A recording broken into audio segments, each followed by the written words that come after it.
Hello, welcome to Japanese Craft Beer Reviews.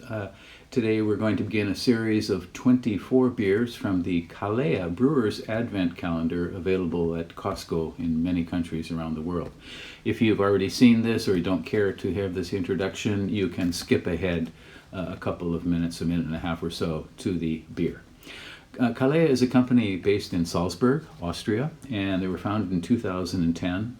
Apparently, Kalea means giving joy in Hawaiian.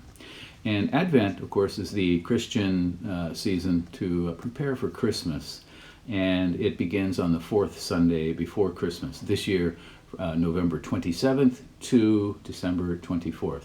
I will start on December 1st because I have 24 beers leading up to Christmas Eve. Adventus in Latin means arrival or visit, and it is actually the beginning of the liturgical year for many Christian groups.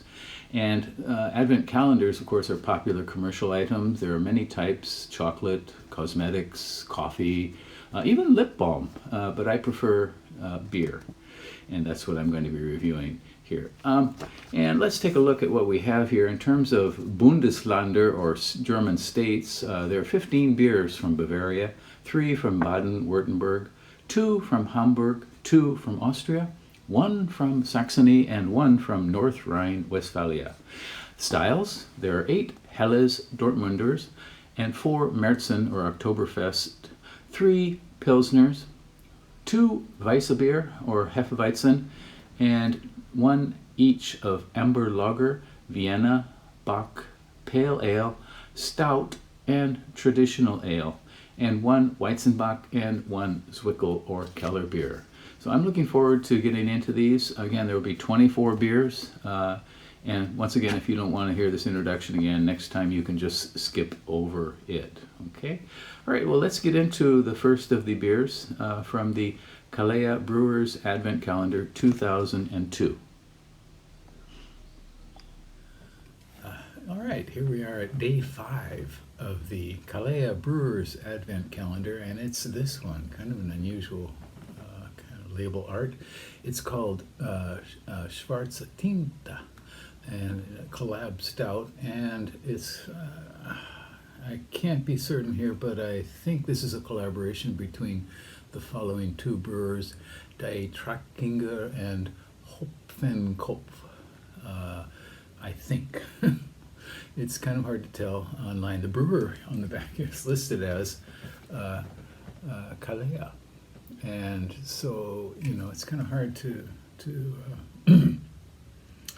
kind of hard to tell who actually made this beer, but I assume it's a collaboration between these 2 breweries. And Dietrachinger Brauerei is located in Moosbach, Austria, and I'll put a map up here.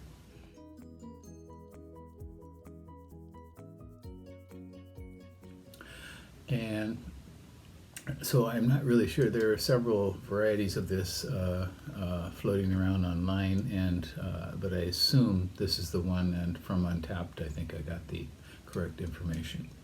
Untappd says it's no longer being produced, but then of course there was a review 4 hours earlier. So on Untappd there were 11,500 some ratings, an average score of 3.52 for this one. Rate beer only 42 ratings and 3.42, 53 percentile for all beers on Rate Beer, and 49 for its style. Its style listed on Rate Beer is as a stout, a foreign export stout. So 6.2% and 42 international bittering units. So yeah, again, so I assume it is a collaboration between those 2 breweries, and maybe Kalea as the sponsor of it. So again, Dietrachinger and Hopfenkopf. We'll look at another beer from Hopfenkopf a little bit later on. These cans for all the beers so far are very, very thin, very almost like filmy sort of aluminum, very lightweight. Okay, so one commenter that I read said this beer is suffering from an identity crisis. foreign export stout, but yet I can see through it. You know, it's translucent. So Tinte means ink in German, and this is not inky at all. And I would expect a foreign export stout to be dark. Okay, I'm getting the nice toasty, roasty malt nose. A little bit sweet and like cinnamony, like not stout-like at all. More like a I don't know, like a strong Märzen or something. Mm.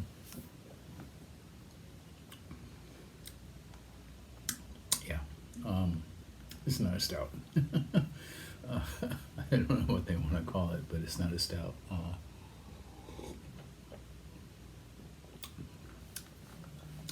This is like maybe a ramped up Vienna or something like that, but it should be an ale. So it does have the fruitiness. It's got a light, dark roastiness, quite sweet through the mid palate. Fades out rather rapidly. 45 IBU.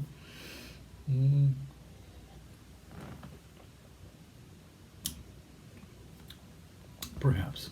There's a kind of spiciness after mid palate. The spiciness apparently comes from the addition of Sorachi Ace hops, which apparently it's single hopped with that hop, and I'm familiar with that hop from drinking Japanese brews that have been made with it. It's very unusual as a single hop, but I think it works here with a dark beer. I wish it would stick around longer, but it does kind of fade away.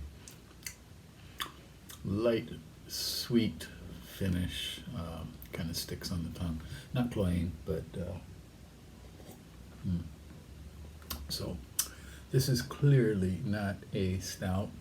I'm not sure exactly what style I would call this, but something like a very rich Vienna lager is what I feel like it is, perhaps. Yeah. Any case, interesting. And I concur with the man who said this beer has an identity crisis. It wants to be a stout, perhaps, but it's not quite there. In any case, it's interesting. It's tasty. I guess acceptable. So you might want to check out beers from these two breweries, Dietrachinger and Hopfenkopf, and yeah, we'll see another one from Hopfenkopf a little bit later on. Okay, well, that's it for beer number 5 and day number 5, and we'll move on to day 6 in our next video. Take care. Bye-bye.